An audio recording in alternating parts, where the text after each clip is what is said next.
Jasmine was a 22-year-old girl living with her parents in a small, peaceful, and ancient town in Brazil. The town had narrow cobblestone streets, old houses with a time-worn appearance, and neighbors who were always friendly and warm. Jasmine loved the place where she had been born and raised, a place filled with childhood memories and the bonds of family. Yet deep inside, she always felt a longing for something more. She dreamed of a life that was broader, more vibrant, and different.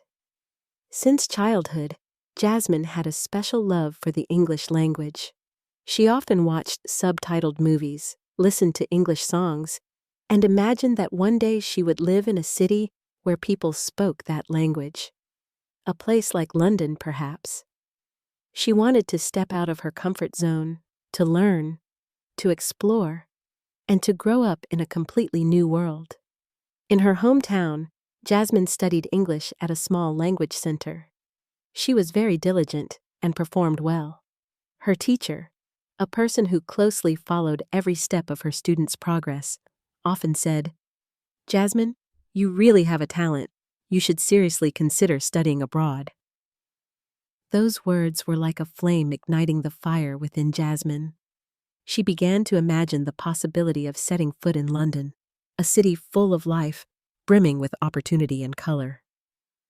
That dream slowly became clearer and more vivid than ever before. Jasmine knew that if she had the chance to go, she would take it, because it wasn't just about learning English, it was about learning how to live, how to grow up using her own 2 feet. One quiet afternoon, as Jasmine was leisurely strolling down a familiar street in her town, she unexpectedly met a woman she had never seen before. The woman was elegantly dressed, carried herself with confidence, and had eyes that sparkled with the sharpness of experience. Jasmine immediately sensed that this woman wasn't a local. She came from a big city, and after just a few exchanged words, Jasmine was drawn in by her poise and the stories she told. The woman shared that she was working with a well-known English school in London, where hundreds of international students had once studied and achieved excellent results. "This school is truly amazing," she said, smiling convincingly. "Not only is the English instruction highly effective, but the environment is also extremely modern, professional, and friendly. Many students who graduate from here find good jobs and start new lives in London." Jasmine listened, her eyes lighting up with every word. A wave of excitement rose inside her. The woman carefully pulled out a folder, filled with photographs of spacious classrooms, smiling students, and foreign teachers who looked incredibly kind. Everything looked professional, real, and incredibly convincing. "You could be a part of that school," the woman said. "All you need to do is fill out a few forms, pay the tuition, and I'll handle all the paperwork for you." In that moment, Jasmine truly felt that this was the opportunity she had always been waiting for. Everything seemed too perfect, too timely, and too tempting.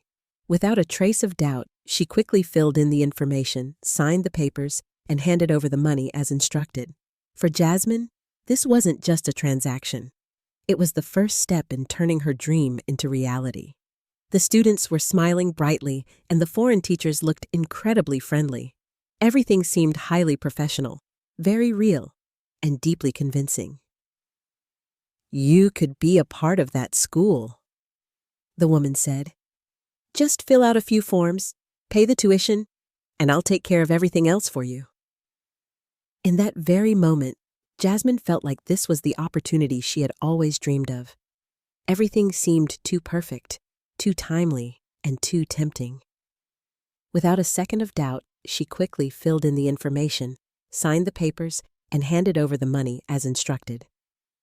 For Jasmine, this wasn't just a transaction. It was the first step toward turning her dream into reality. When she told her parents, she hoped they would be happy for her.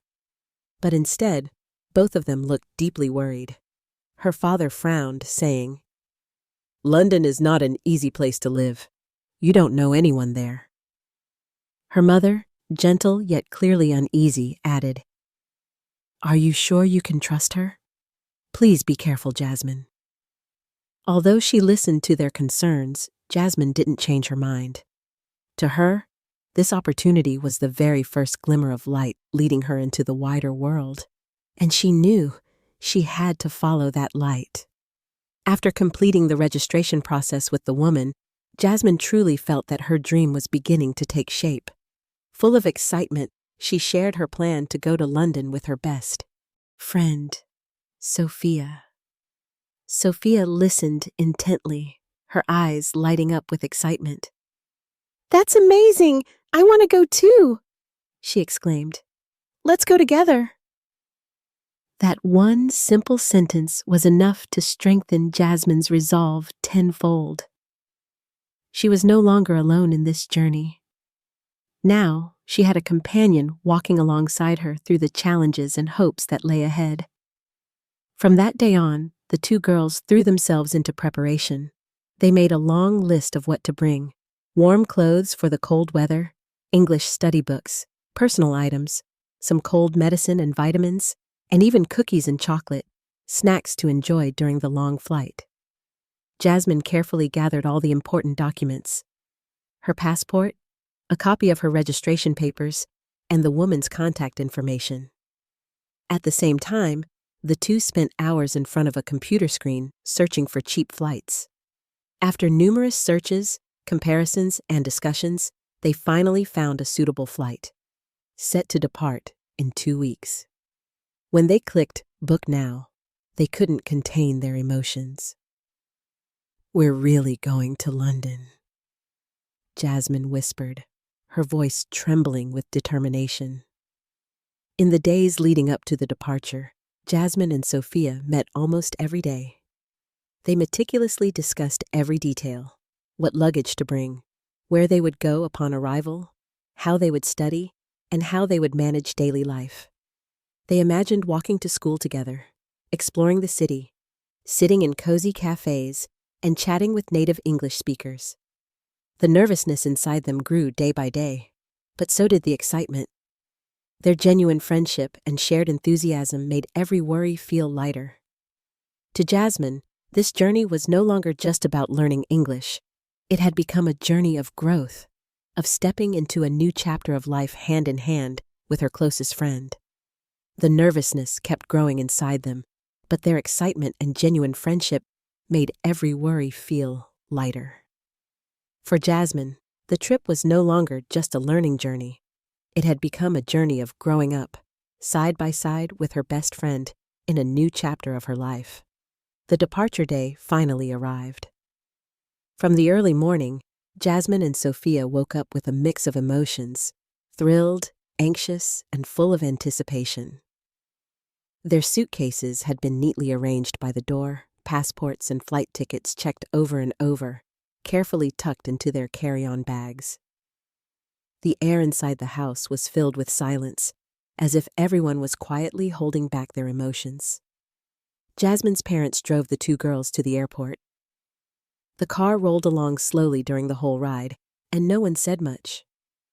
Jasmine's mother sat beside her, holding her daughter's hand tightly, her eyes brimming with tears even though she tried her best to smile and not show her worry.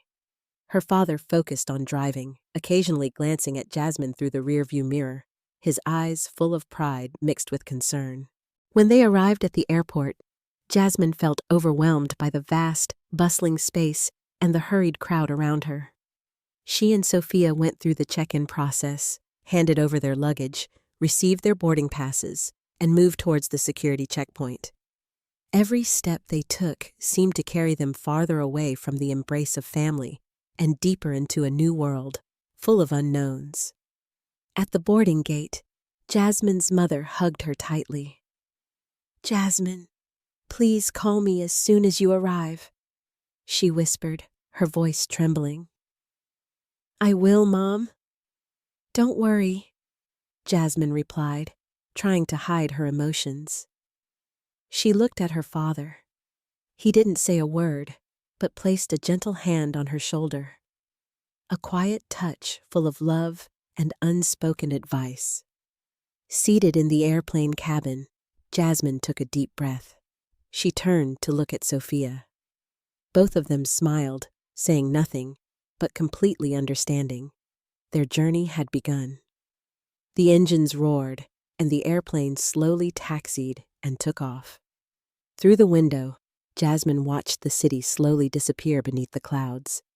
Inside her was a swirl of emotions: excitement, anxiety, nervousness, and a bit of fear. But above all, there was a strong belief that she was flying toward her dream. The plane landed at Heathrow Airport in the late afternoon. After many hours in the air, Jasmine and Sophia felt both exhausted and thrilled. Everything in London seemed big and modern. The airport was crowded, signs were in English, and people moved quickly around them, making both girls feel slightly overwhelmed. Even so, they tried to stay calm, followed instructions, collected their luggage, and called a taxi to the address listed on the school documents. In the car, the driver chatted happily when he learned they were from Brazil. Jasmine smiled with relief, thinking to herself, "London feels so friendly." But that joy was short-lived. When the car stopped, her heart sank. In front of them stood an old, run-down building. Its doors were shut, no signboard in sight, and not a soul nearby. Jasmine looked down at the paper in her hand, then back at the address. No mistake. It was exactly what the woman had given her. "There must be some confusion," Sophia said, her voice uneasy. Jasmine knocked on the door. No response. She took out her phone and called the woman, but there was no signal. She called again. Still no answer. A wave of panic began to rise. Jasmine's hands shook as she opened her bag to check. Her wallet, the one holding all their money, was gone. Her face turned pale, and her voice cracked. "Sophia, they tricked us." The two girls sat on the sidewalk, stunned and silent. They had no money, nowhere to go, no one to call. The London air began to turn cold. They wandered aimlessly in despair until they finally found a small park with a few benches under dim streetlights. Night fell, and the wind blew bitterly cold, but they had no other choice. Jasmine curled up on a bench, her eyes staring into the dark sky, tears streaming down her cheeks. She whispered, "Why was I so naive? How could I trust a stranger so easily?" Her first night in London, far from the dream beginning she had imagined, was, instead, the most painful fall of her life. The next morning, weak sunlight filtered through the trees in the park, shining down on the two girls huddled together on the icy stone bench. The early wind was still sharp, and their eyes were sunken with dark circles after a sleepless night. No one said a word. They only looked at each other from time to time, their eyes full of helplessness. The cold outside couldn't compare to the coldness inside their hearts. Sophia was the first to speak. Her voice was soft like a breeze. "Jasmine, we need help." Jasmine stayed silent for a while, then slowly nodded. She knew she couldn't keep pretending to be strong. Her trembling hand reached into her coat pocket for her phone. On the screen was the name of her father, the one who had worried, who had warned her to be careful, the one she had dismissed with naive belief in her dream. Jasmine stared at the screen for a long time. Then she pressed the call button. The phone rang, and her heart pounded as if it would burst. Finally, a deep, familiar voice answered. "Jasmine, is that you?" Instantly, tears poured from her eyes. "Dad, I'm sorry." Her voice cracked. Bit by bit, she told him everything. About the woman, the fake school, the lost money, and the night spent sleeping in the park. Every word felt like a knife, both painful and shameful. There was a long silence on the other end. Then her father spoke, slowly but warmly. "I'm not angry with you, Jasmine. I'm just worried. Are you safe now?" "We're okay, Sophia and I, but we don't know what to do next," she said, her voice shaking. "I'll send you money right away. Use it to find a proper place to stay. And this time, please, be really careful." Jasmine clutched the phone tightly. tears rolling down her face. Even though they were thousands of kilometers apart, just a few words from her father made her feel that she wasn't alone. Sometimes you don't need to go back. Just calling home is enough to start over. After the tearful call, Jasmine and Sophia immediately went to the nearest bank to receive the money her father had sent. The warm bills in her hands felt like a hug from far away. Not just financial support, but silent forgiveness, a hand reaching out in a moment of despair. Without hesitation, the two girls quickly began searching for shelter. After a few phone calls and inquiries, they found a small guest house on a quiet street near the center of London. The room was very simple, just 2 single beds and a small window overlooking an old balcony. But for them at that moment, it was nothing short of paradise. "At least we don't have to sleep outside anymore," Sophia said with a soft, relieved smile. Jasmine nodded, and it felt like a small seed of hope was coming back to life inside her. The very next day, Jasmine began a new journey, looking for a real English school. She followed small advertisements posted on walls, asked local residents, and eventually found a modest center called Learn English Together. The simplicity of the name gave her a sense of warmth and familiarity. The building was not modern, but it was clean and cozy. She stepped inside, still carrying a bit of hesitation and nervousness. A teacher greeted her at the door, Miss Taylor, with a gentle smile and encouraging eyes. "Welcome, Jasmine," she said in calm, clear English. "You'll learn a lot here." Those words felt like a soothing remedy, gently melting the last layer of insecurity still clinging to Jasmine's heart. The classroom wasn't crowded. It consisted of young learners from many different countries: Japan, Brazil, India, Mexico. All of them were trying just like her. Though their pronunciation stumbled and their grammar was imperfect, no one laughed at each other. They corrected mistakes together, encouraged one another, and kept moving forward. Gradually, Jasmine began to open up, to blend in, and to find herself once again. She was no longer the girl who had just arrived in London, lost, hurt, and afraid. Now, Jasmine was beginning again, not with money or luck, but with courage, perseverance, and the kindness of new people she had just met. The first few weeks at Learn English Together passed quickly. Jasmine started to adjust to this new rhythm of life, a life in which English was no longer just a subject to study, but the language of every breath she took, every conversation she had, and every step she made in the heart of London. She and Sophia made a small but serious rule. From now on, whether they were in class or on the street, they would only speak English. At first, it felt a bit awkward. Their sentences were clumsy, full of mistakes. But little by little, the conversations began to flow more smoothly and naturally. "We have to live in English to become good at it," Jasmine said, and Sophia wholeheartedly agreed. Jasmine didn't limit her English practice to the classroom. She started using it everywhere, ordering food at cafes, asking for directions, buying train tickets, or simply chatting with the cleaning lady at the guest house. Every time she opened her mouth, she felt like she was breaking through an invisible wall. The fear of making mistakes, of being laughed at, of not understanding. And with every step forward, her confidence grew just a little bit more. Jasmine's class had students from all over the world. Maria from Brazil was cheerful and full of laughter. Hiro from Japan was quiet but excellent at grammar, and Asha from India loved telling stories about her hometown.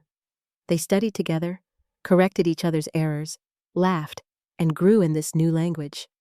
Every friend was like a door opening to a whole different world. One afternoon, while walking near the park, Jasmine came across an elderly local woman who looked confused and lost. The woman approached and asked for directions in clear English. For a moment, Jasmine froze, as if the old fear tried to return. But then she took a deep breath, listened carefully, and responded in clear, fluent English. The woman gave her a warm smile and said, "Thank you, young lady." At that moment, Jasmine felt her heart light up. Not because her English was perfect, but because she had dared to speak, dared to help, dared to believe in herself. London was no longer a foreign city. It had become the place that witnessed the emergence of a new Jasmine, stronger, more confident, and steadily growing. Time passed faster than Jasmine had imagined. After just a few months living and studying in London, her English had improved remarkably. From those early days of shy, hesitant sentences, Jasmine could now speak fluently, expressing her thoughts and emotions in a language she once only dreamed of using every day. She was no longer afraid of making mistakes. Every mispronunciation or awkward word choice was no longer a source of shame. It became an opportunity to learn. She spoke with her international friends with sincerity and sometimes even a bit of humor. She listened more, and she came to understand not only the language, but also the cultures, the ways of life, and the ways of thinking of people from all different parts of the world. One quiet evening in the small guest house room, Jasmine took out the notebook her mother had given her before she left. She opened to the first page and paused for a moment, gazing at the words her mother had written. "Write down your journey, so that one day, when you read it again, you will know how far you've come." Jasmine smiled softly, then began to write. She wrote about the difficult early days, the shock of being scammed, the freezing nights spent in the park, and the tearful phone call to her father. But she also wrote about the days filled with light. Her first class at the center, the new friends, the first time she helped a stranger find their way, and that powerful feeling of finally believing in herself again. At the end of the letter, she wrote, "I've learned one thing. Dreams are never an easy road, but if you don't take that road, you'll never know just how strong you really are." A few days later, her father replied with a short but deeply loving sentence, "I'm very proud of you." Jasmine read that sentence over and over. She looked out the window. The city of London at night glowed with lights, still strange but now familiar. Inside, she was no longer the dreamy girl she once was.